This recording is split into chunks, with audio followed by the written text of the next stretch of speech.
Hello, আসসালামু আলাইকুম।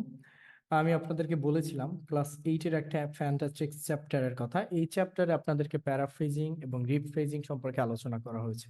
Class 8-এর নতুন কারিকুলামের এই চ্যাপ্টারটা আপনি ক্লাস 8-এর বইয়ের মেইন বইয়ের 4 নম্বর চ্যাপ্টারে পাবেন। আচ্ছা, এখানে আপনাকে প্যারাফ্রেজিং কিছু টুলস নিয়ে আলোচনা করা হয়েছে। তার পূর্বে আপনাকে বলা হয়েছে কিছু ডেটা সম্পর্কে আইডিয়া দেওয়া হয়েছে কিভাবে এই ডেটাগুলোকে রিপ্রেজেন্ট করা হয় with some visual effects. So এখানে আমাদের একটা বার গ্রাফ দেওয়া হয়েছে and then you are given a table of several word meanings. সেগুলো আমাদের দরকার নাই। আমি যে অংশটা প্যারাফ্রেজিং নিয়ে কথা বলা হয়েছে সেই অংশটা আপনাকে দেখাবো। এখানে দেখুন, uh, এখানে বলছে 4.3.1 now read the following note on the techniques of paraphrasing a text in the box given below.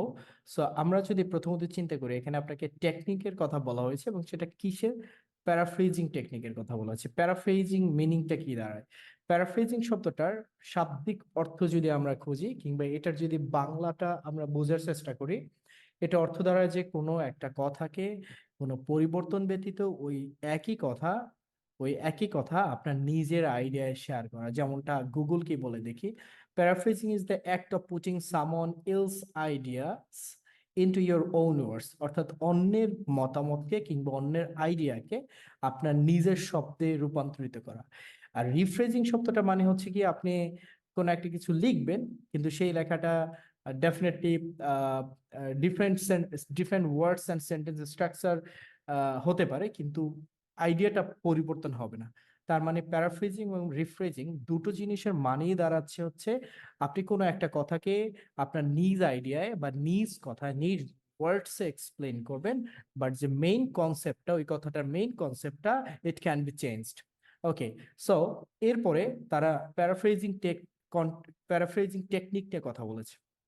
দেখুন, প্যারাফ্রেজিং এখানে তারা ইম্পর্টেন্ট 3টা টেকনিক দেখাইছেন: by using synonyms, changing sentence structure, and by adding or removing words. Okay, দেখুন, যদি সিনোনিমের কথা বলি তাহলে আমরা জানি সিনোনিম শব্দটা অর্থ সমার্থক শব্দ। এই বইটা আপনাকে কি বলছে দেখি, বলছে you can use words with similar meanings to replace the original words or phrase to paraphrase a text. তার মানে কোনো একটা শব্দকে আপনি সিমিলার মিনিং দ্বারা এমন কোনো শব্দ দিয়ে রিপ্লেস করতে পারেন অথবা কোনো ফ্রেজকেও রিপ্লেস করতে পারেন। আর এই কাজটা কি আপনার বলা হয় প্যারাফ্রেজিং। বলছে Fazlul Huq was a great leader, he is well known, সে খুবই সুপরিচিত as Sher e Bangla 2। His father was a pleader, his father was a pleader at Boishal Bar. In his childhood, he was meritorious boy. His father was glad to see the extraordinary memory of his son. Fazlul হকের কথা বলেছেন, যার বাবা একজন lawyer ছিলেন কিংবা বিচারক ছিলেন। সে খুবই সুপরিচিত শেরবাংলা নামে, এবং বরিশাল বারে তার বাবা একজন লয়ার ছিলেন। এবং শেরবাংলা ফজলুল হক, যার কথা এখানে বলা হয়েছে, উনি খুবই মেরিটোরিয়াস বয় ছিলেন এবং তার বাবা খুবই আনন্দিত ছিলেন। কেন? তার ছেলের এই এক্সট্রাঅর্ডিনারি মেমোরি ক্যাপাসিটি নিয়ে। এই কথাটা কি তারা পরবর্তীতে আপনাকে প্যারাফ্রেজ করে বলা হয়েছে, like if I use the another colour for okay, for highlighting. Okay, Fazlul Haq was a great leader. Okay, is known as, এখানে বলা হয়েছে is known as, যে কথাটাকে না বলা হয়েছিল ওয়েল নোন, সেই একই শব্দটাকে সে ডিফারেন্ট ওয়ার্ডের মাধ্যমে নোন অ্যাজ বলা হয়েছে, অর্থাৎ এখানে একটা সিনোনিমকে ব্যবহার করা হয়েছে। His father was a lawyer, তার বাবা একজন লয়ার ছিলেন। এবং ওকে, তার বাবা একজন লয়ার ছিলেন, আইনজীবী ছিলেন, দুঃখিত, বিচারক বলেছিলাম, আইনজীবী ছিলেন বরিশাল বার। সে ছোট সময়ে ছিলেন একজন ট্যালেন্টেড বয়, যে কথাটাকে এখানে বলা হয়েছিল মেরিটোরিয়াস বয়। এবং হিজ ফাদার ওয়াজ ডিলাইটেড, যেটা আমরা পেয়েছিলাম গ্লাড, আগের অংশটা পেয়েছিলাম গ্লাড, যেটা এখানে বলা হয়েছে ডিলাইটেড। এবং তার এই এক্সেপশনাল মেমোরি নিয়ে তার বাবা খুবই আনন্দিত ছিল। তাহলে এক্সেপশনাল মেমোরি, যে কথাটা এখানে বলা হয়েছিল এক্সট্রাঅর্ডিনারি মেমোরি। তাহলে these are the things basically we need to know how to replace any ideas by using the exact synonym. Okay, দেখুন, তাহলে আমরা দেখলাম যে প্লিডার শব্দটাকে লয়ার দিয়ে এবং ওয়েল নন শব্দটাকে নোন দিয়ে, গ্লাড শব্দটাকে ডিলাইটেড দিয়ে এবং এক্সট্রাঅর্ডিনারি শব্দটাকে এক্সেপশনাল মেমোরি দিয়ে, ওকে, মেমোরিজটাকে ট্যালেন্ট দিয়ে, সরি মেরিটোরিয়াসটাকে ট্যালেন্ট দিয়ে তারা এখানে রিপ্লেস করা হয়েছে। এটা হচ্ছে ডিরেক্ট সিনোনিম দিয়ে প্যারাফ্রেজিং করা, অর্থাৎ একই কথা ভিন্ন শব্দ দিয়ে রিফ্রেজ করে দিল কিংবা ডিফারেন্ট ভাবে রিপ্রেজেন্ট করা হলো। এটা হচ্ছে ফার্স্ট টেকনিক। তাহলে আমরা যে কোনো কথা কি যদি প্যারাফ্রেজিং করতে চাই তাহলে প্রথম টেকনিক যেটাকে অ্যাপ্লাই করতে চাই, and which is replace the exact word by using the another similar words that should be the synonym of the first word. Okay, the next one is changing sentences. To paraphrase a text, you can change the structure of a sentence or reorder the words. Okay, এখানে আপনাকে একটা কথা বলা হয়েছে, আপনি কি করতে পারেন, রিঅর্ডার করতে পারেন, শব্দকে রিঅর্ডার করতে পারেন অফ এ সেন্টেন্স। একটা বাক্যের ভিতরে শব্দগুলোকে রিঅর্ডার করা যায়। তাহলে চেঞ্জিং সেন্টেন্স স্ট্রাকচার, আমরা একটা সেন্টেন্স স্ট্রাকচার চেঞ্জের ক্ষেত্রে আমরা কি করতে পারি, রিঅর্ডার করতে পারি। যেমন আমি যদি একটা এক্সাম্পল দিই আপনাকে, যেমন লাইক বললো যে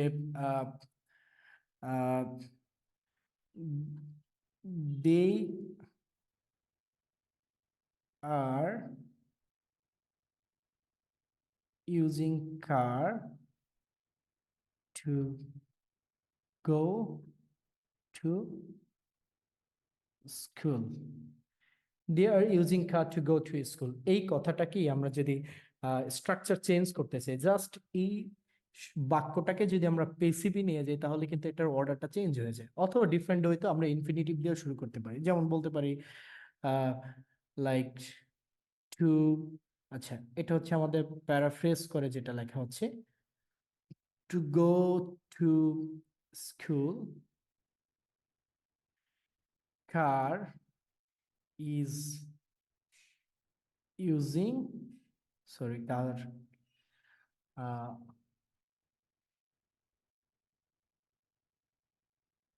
car is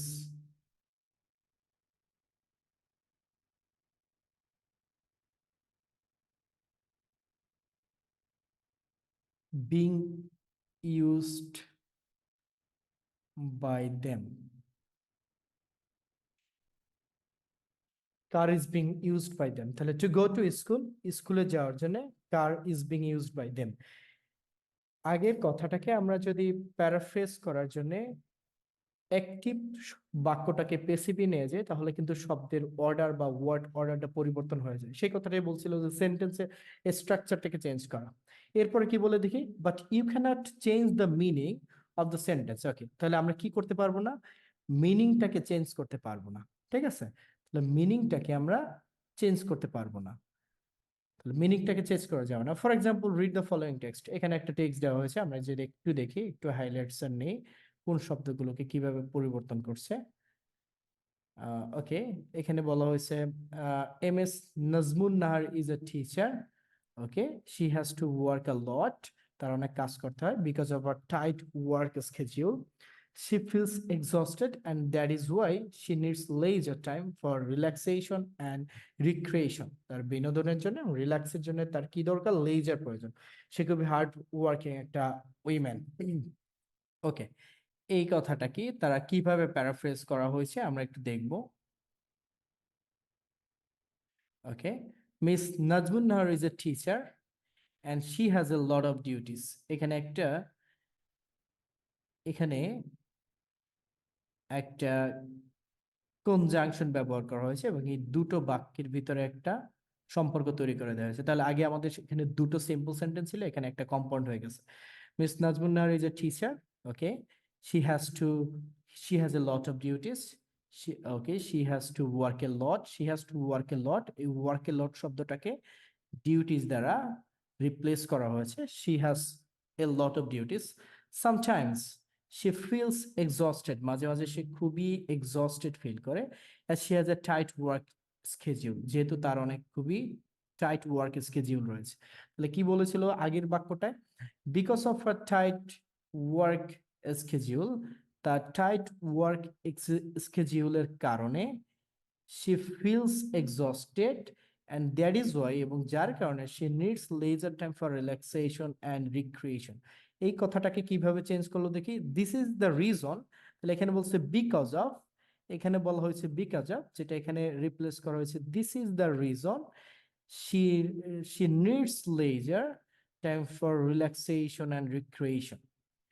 সেন্টেন্সের স্ট্রাকচার পরিবর্তন করার জন্য তারা যেটা করেছে, প্রথম দিকে দুটো সিম্পল সেন্টেন্সকে কমপ্লেক্স করেছে, তারপর হচ্ছে সেন্টেন্সের ওয়ার্ডারটাকে, রিজনটাকে, এখানে বলা হয়েছে বিকজ, যেটাকে এখানে রিজন দ্বারা রিপ্লেস করা হয়েছে।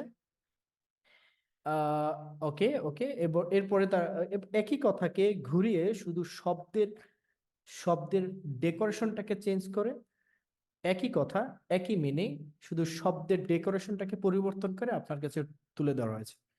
আমি যখন আপনাদের ক্লাসে প্যারাফ্রেজিং নিয়ে কথা বলেছিলাম, তখন আমি আপনাদেরকে বলেছিলাম যে তিনটে ওয়েতে প্যারাফ্রেজিং করতে পারবেন। এক হচ্ছে সিনোনিম,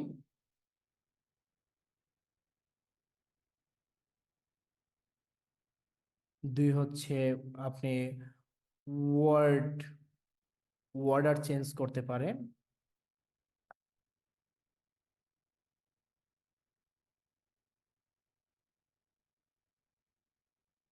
আর হচ্ছে আপনি ওয়ার্ড ফর্ম চেঞ্জ করতে পারেন, ওয়ার্ড ফর্ম। এখন আমরা দুটো জিনিস দেখলাম, সিনোনিম দেখলাম এবং ওয়ার্ড অর্ডারটা দেখলাম।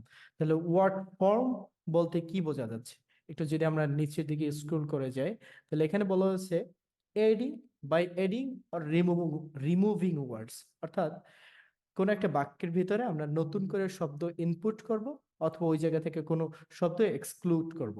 তাহলে কিভাবে করা যায় যদি আমরা দেখি, যেমন ধরেন একটা বাক্য যদি একটা ইনফিনিটিভ ব্যবহার করে, to play, as for example, এটাকে আমরা বলতে পারি প্লেইং, প্লেইং শব্দ দ্বারা কিন্তু এটাকে রিপ্লেস করা যায়। দেখি এখানে কি বলছে, another way of paraphrasing is to add or remove words from a sentence text. For example, read the following sentence. Okay, এখানে দেখি কি বলা হয়েছে। Okay, Purnima is a girl. She lives in a remote village of Chattogram. She has many dreams. One of her dreams is that one day she will have her own identity and support her family. পূর্ণিমা একটা পূর্ণিমা পূর্ণিমা একটা মেয়ে, সে হচ্ছে চট্টগ্রামের খুবই remote এরিয়াতে বসবাস করে এবং তার একটা স্বপ্ন আছে, আহ, সে একদিন বড় হয়ে কি করবে, will have her own identity, নিজের পরিচয় থাকবে এবং নিজের পরিবারকে সাপোর্ট করবে।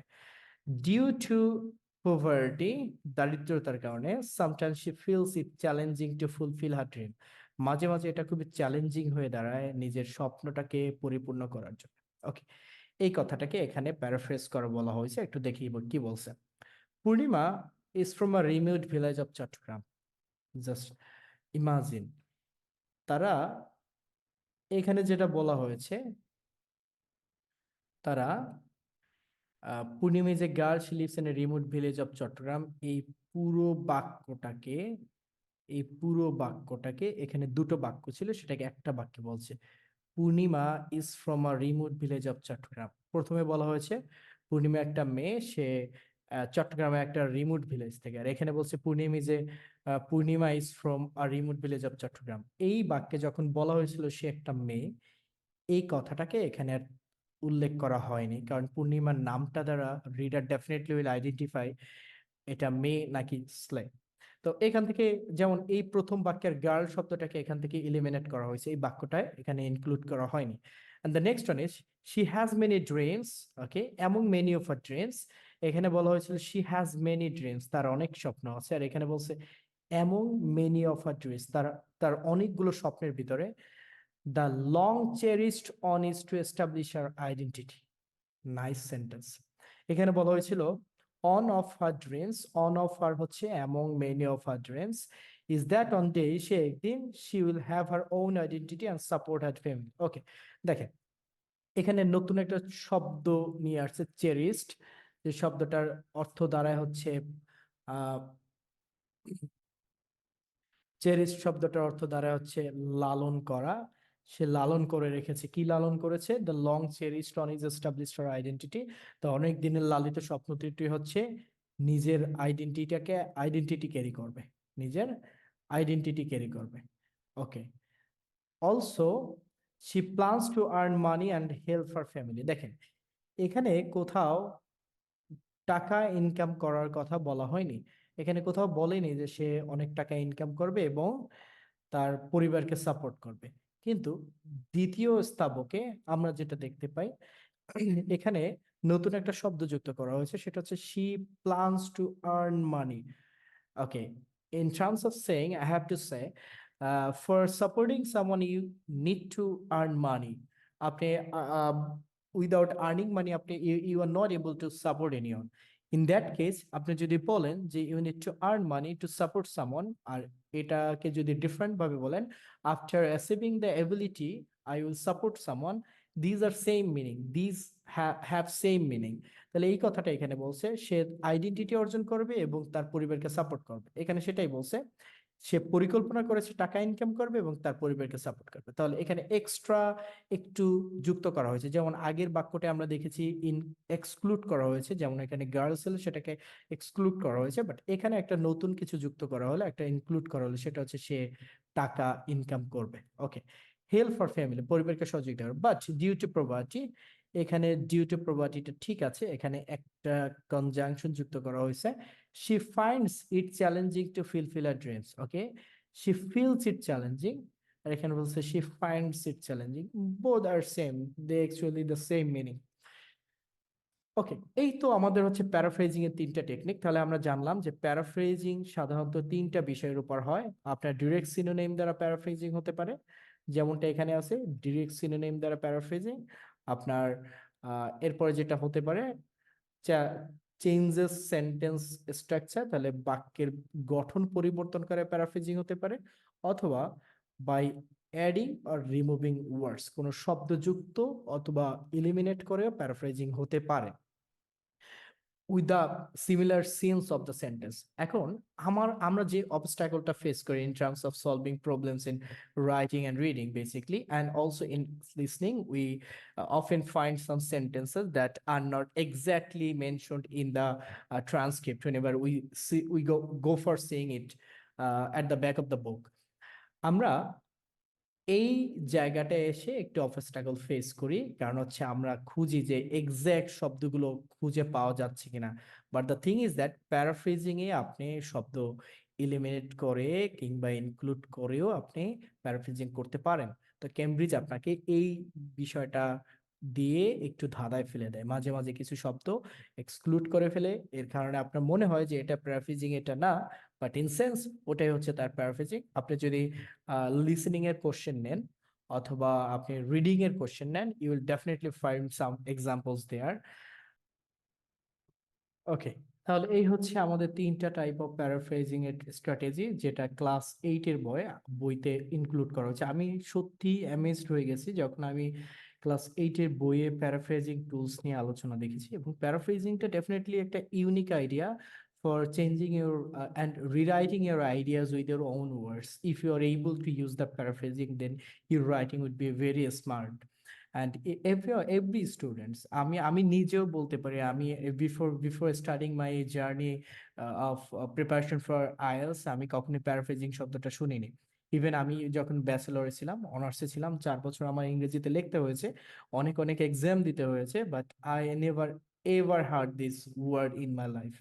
এবং যখন আমি আইএলটিএস এর প্রিপারেশন নিতে শুরু করি, তখন আমার কাছে এই শব্দটা চলে আসে, এবং তারপর থেকে আমি এই শব্দটা বোঝার চেষ্টা করি, এটা নিয়ে স্টাডি করতে থাকি, আমার মেন্টরদের থেকে আমি শিখতে থাকি প্যারাফ্রেজিংটা কি এবং এই টুলসটা কিভাবে ইউজ হয়। And you might be happy to know that বড় এখন এটাকে একাডেমিক বইয়ের ভিতরে, অর্থাৎ স্কুলের ক্লাস 8-এ এই বিষয়টাকে যুক্ত করা হয়েছে, যাতে বাচ্চারা একদম ছোট সময় থেকে এটাকে শিখতে পারে। So thank you all. Thanks for watching, and keep watching the ESL Center. You will be given a lot of videos here regarding English learning and about IELTS 2. So I will try record a lot of videos on how to solve reading problems and how to get good marks in writing, also how to accelerate your writing skill. And in sense, I also will discuss about your speaking. How will we be able to earn a good score in a speaking? So all the parts of English speaking, listening, reading, and writing will be discussed in the channel. So keep in touch. Thank you very much. Allah Hafiz.